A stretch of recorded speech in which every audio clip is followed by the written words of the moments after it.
नमस्कार दोस्तों, ये पहला एडिशन है कुछो पूछो क्रांति संभव से। गिल्टी होता है और थोड़ा अपराध बोध लगता रहता है क्योंकि शो में वक्त कम रहता था, बहुत सारे सवाल आते थे और वक्त लिमिटेड होने की वजह से शो में बहुत कम सवाल मैं लिख पाता हूँ। तो बाकी सवालों का क्या, तो वही कोशिश थी इस कुछो पूछो वाले सेक्शन में। साधु भट्टल साहब का सवाल है फेसबुक पे, वो कह रहे हैं पेट्रोल एडिटिव यूजफुल है कि नहीं कार में। ये मुझे लगता है शायद मैंने शो में भी इसका जवाब दिया था, लेकिन जो जानकारी एक्सपर्ट से मेरी बात हुई है और जितना मैंने जानकारी जुटाई है उसमें नई गाड़ियों में बहुत ज़्यादा फर्क नहीं होता है। इस वजह से मैं भी ये दरअसल मेरा भी एक्सपीरियंस था। शुरू में मैं जो प्रीमियम फ्यूल होता है वो डलवाता था, लेकिन जब मैंने काफ़ी रिसर्च किया, काफ़ी एक्सपर्ट्स को पढ़ा और उनसे बात की तो लगा कि नहीं, नई गाड़ियों में बहुत ज़्यादा फर्क होता नहीं है। पुरानी गाड़ियों में जाके फर्क दिखना शुरू होता है।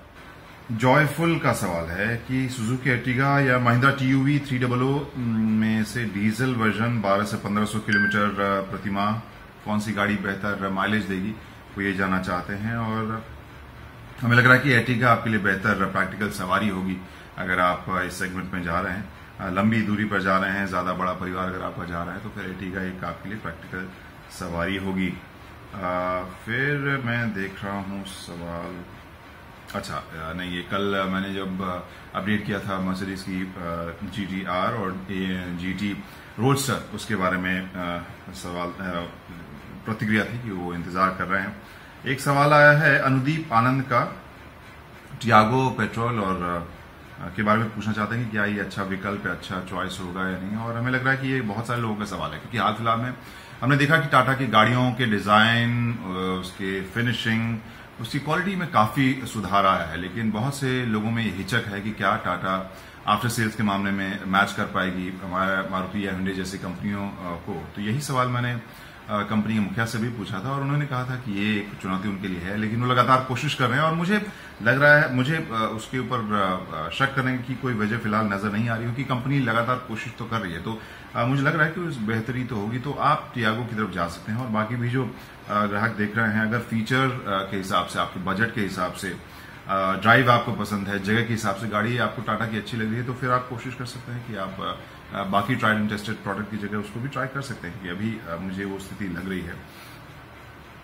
मयंक नेगी का सवाल है, वो काफी तारीफ कर रहे हैं शो की, धन्यवाद मयंक। और यहाँ पे टिगोर, हाँ ये भी टाटा का सवाल है, टिगोर का वो रिव्यू जानना चाहते थे। वो 3-4 हफ्ते पहले मयंक आप अगर शो देखें तो आपको मिल जाएगा वो शो ndtv.com या खबर.ndtv.com के ऊपर आपको रफ्तार का शो मिल जाएगा, जिसमें हमने टिगोर चलाई थी, उसके बारे में सारी तफसील से जानकारियां हमने आपको दी थी।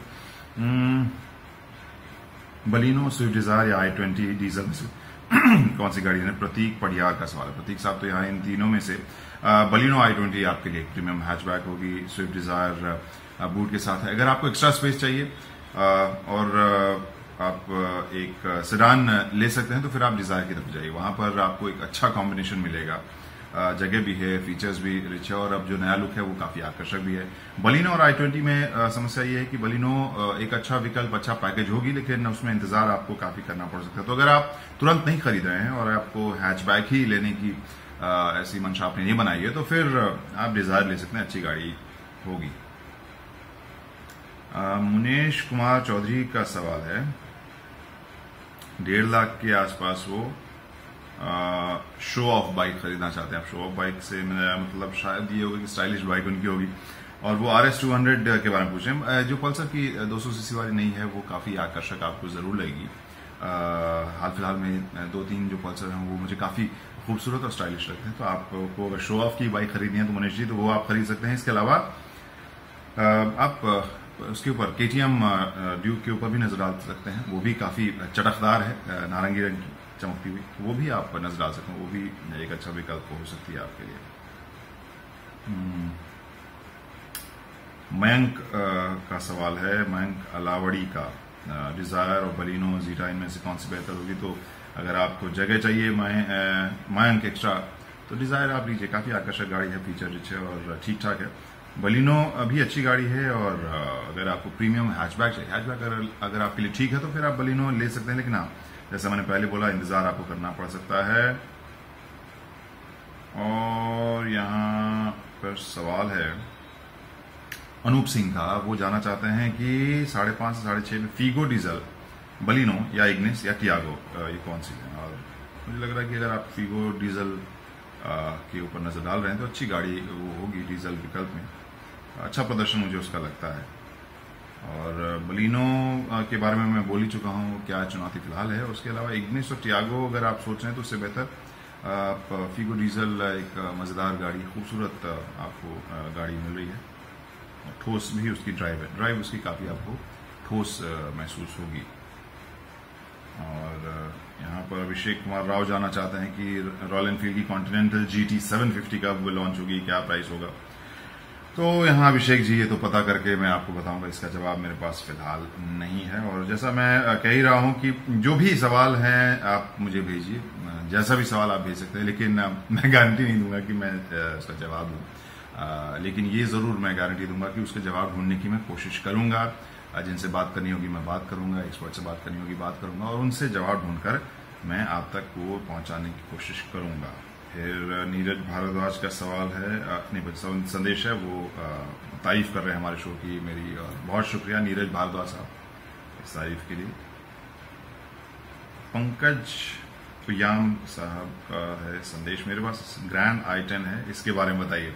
तो पंकज जी ये संदेश बहुत ही इंटरेस्टिंग है क्योंकि आपके पास ग्रैंड i10 पहले से है, तो फिर मैं इसके बारे में क्या बता सकता हूँ। आप ही बताइए, आप ही संदेश भेजिए कि किस तरह से चल रही है, कैसा प्रदर्शन लग रहा है, ड्राइव में आपको कैसी लग रही है, वही हम जानना चाहेंगे।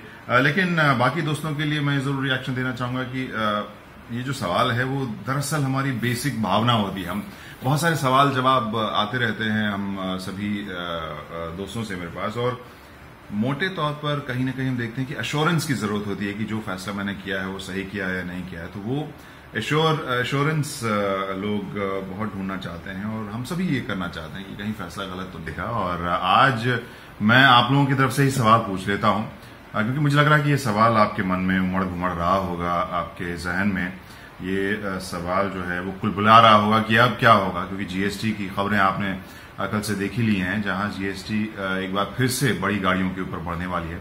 बड़ी गाड़ियां यानी 1500 सीसी से ऊपर की डीजल इंजन वाली, 4 मीटर से बड़ी जो गाड़ियां हैं, 1200 सीसी पेट्रोल यानी स्मॉल कार से के अलावा जो भी गाड़ियां हैं वो बड़ी गाड़ियां हैं, और उनके ऊपर अब 15 के बजाय 25% जो सेस है, जो अधिभार है, वो लगाने की बात हो रही है। हालांकि फैसला तो हुआ है, लेकिन ये लागू होने में थोड़ा वक्त है। जब जो जीएसटी से जुड़े जो नियम है उसका पूरा अमेंडमेंट हो जाए, उसे सरकारी तौर पर पास किया जाए। लेकिन ये फैसला जो है एक बार फिर से सवाल आपके जहन में कर रहा हो, क्या सस्ती होंगी, कितनी महंगी होगी गाड़ियां।